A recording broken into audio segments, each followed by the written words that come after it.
Okay, here's example 2. Let me change that number. Example 2 for area between curves. I want to find the area bounded between the curves 4x squared and x cubed. Pause it first, try it out. Okay, let's do it. So, I need to find the intersection points of these first. So, let's do, set these equal to each other. 4x squared is x cubed. I'm not going to divide by x. Common mistake. Not going to divide by x because I don't know if x can be 0. Instead, I'm going to subtract 4x squared on both sides and then factor. At this point, I'll factor out my x squared, and I get x minus 4.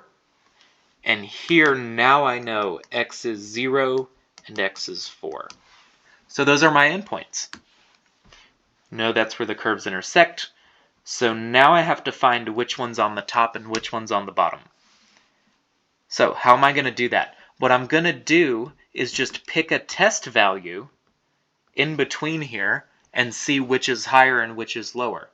Because if one of them is higher and one of them is lower at one point, and these are the only points where they intersect, then it's got to be everywhere in that interval.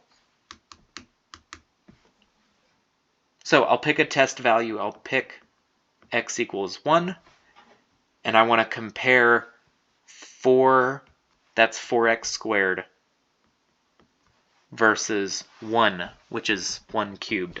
And obviously it's greater, so this is the function on top. 4x squared minus x cubed. Okay. So now I'll just integrate. I get 4x cubed over 3 minus x to the 4th over 4 from 0 to 4. Now it's fraction work. 4 times 4 cubed. You can put that in your calculator if you want. For this video, I'll give it to you, 256.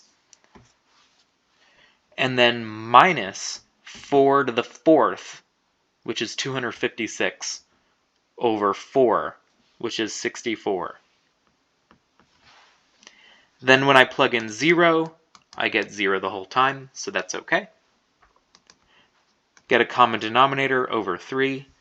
256 minus, what do I have here? 64 times 3 is 192. What does that give me? I get 64 over 3. And I can't divide that by 3, so I'll leave it there. And that's the answer. Hope that helped.